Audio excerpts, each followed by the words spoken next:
Anyways, so I wanted to show you something. Wanagi needs to go potty, but I wanted to show you something.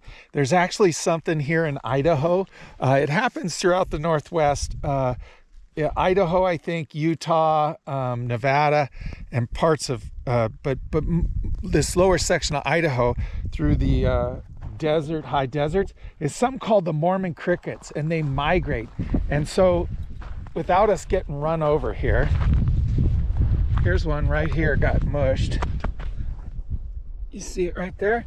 They're like these fat little crickets, but they're everywhere, and they're just starting to migrate. Look here, look, you can see them jumping around. Here, look at them. See them? Can you see them? They are ugly little critters. They are creepy crawlers, man. Come on, let's go potty. Here, there's more of them out here. Look, here's one. And when they migrate, they'll go across a reservoir.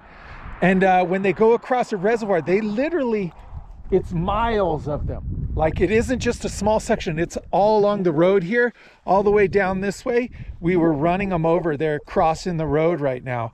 And so what ends up happening is any sort of water body, a reservoir or anything like that, they eventually will cross that reservoir.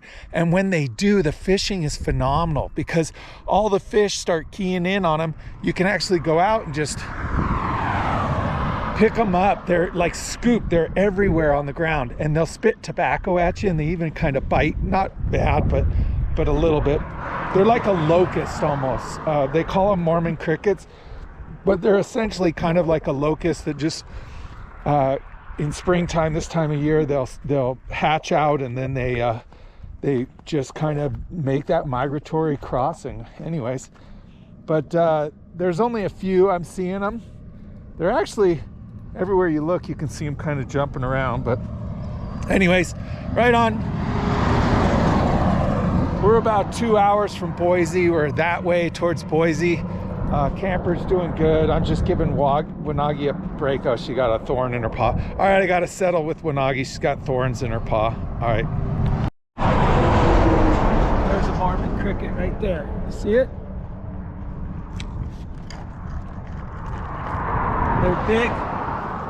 They're about an inch big, and they get a little bit bigger, and then before long there'll be thousands of them, and they'll actually put signs on the road where it'll say caution, because you'll come around a corner and there'll be so many squished on the road it can make vehicles slide off the road. Go figure. Insects causing car accidents. Anyways, all right, well, we're gonna load up, and we got about another 2 hours drive, so we'll get done here shortly, and we'll be back in Boise.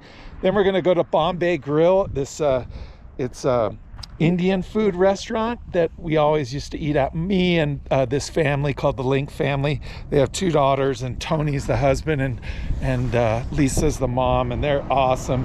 And it's actually Mackenzie, their oldest daughter. I think she's turning 18 tomorrow, so we're gonna go celebrate at Bombay Grill, and it's really good Indian food. But anyways, we'll catch you along the route here. We're just, like I said, giving Wanagi a little break, and then we're gonna keep driving.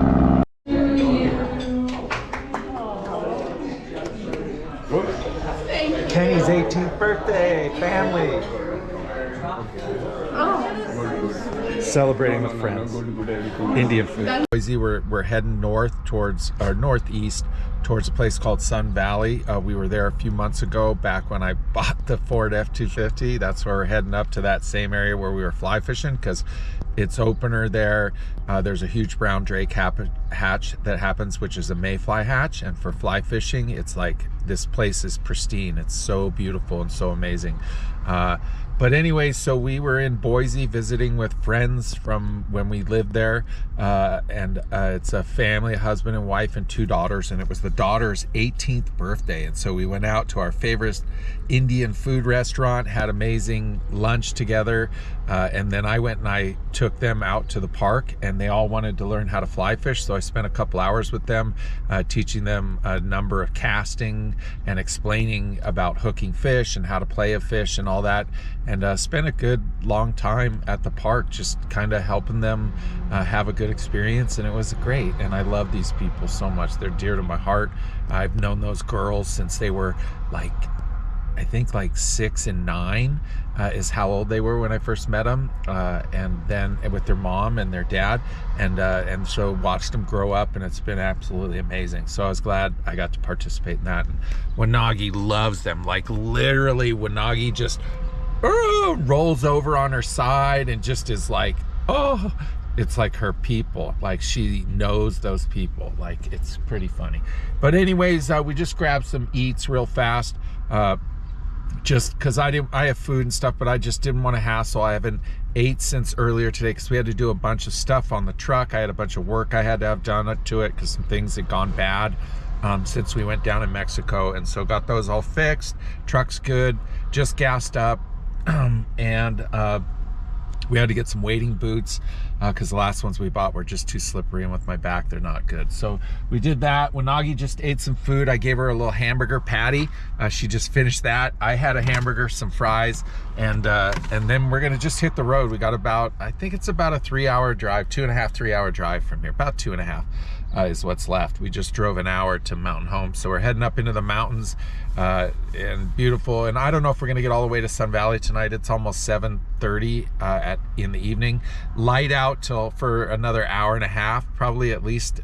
Still light, but we're just gonna get up in that Camas Prairie area, and then we're gonna pull over probably and just go to sleep because I'm pretty tired, worn out from the day, but we can get another hour or maybe 2 hours, hour and a half probably driving in, and then yeah, it'll be perfect. We'll find a cool, safe place to camp, sleep, get up. I'm waking up so early, 5:30 in the morning, 4:30 in the morning, so we'll get up early and finish the drive out in the morning. Less traffic, less cares, it'll just be better. So, but that's it. Wanagi, how are you? You doing good? She just ate her food, and yeah, you did good. She ate her dinner, and I'm gonna get her some water and then let her drink, and then we're gonna hit the road. So peace out. We'll catch you in a bit.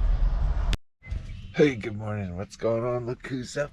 Yeah, you. The little monkey dog. Yeah. That's the little woggy doggy. Anyways, we made it up here to Silver Creek, which is where I used to live, up here in Ketchum, Idaho, a long time ago, back in the 1990s. And then we were up here in October when we picked up that Ford that blew up. I keep saying that in the videos, but I think it's funny because we've come a long way since then. We're actually in the pickup bed of that Ford in this camper. And yeah, but look where we're at here. You can see this is Silver Creek right here. It's called Point of Rocks. And it's just a campground, and that water there is just amazing. It's a great fishery. And there's a few other campers in here. People are just here to fish. The brown drake hatch should be going off in this next week here. I guess somebody said they saw a few yesterday, but we'll go find a rose bush out here and see if the blooms are starting to pop, and kind of just keep an eye on the water. But when that hatch comes off, it'll be this whole section through here, and it'll be just bugs everywhere, and the fish are just crazy for them. So it'll be pretty cool to witness, and hopefully we'll capture it on video and be able to share it with you guys, because it is an exceptional thing of nature that happens here. And if you don't like bugs, you probably shouldn't come here for it, because there can be a lot of bugs everywhere. Anyways, Wanagi's pretty happy. We're making a little chai tea for breakfast, and then we'll get outside and take her for a walk. So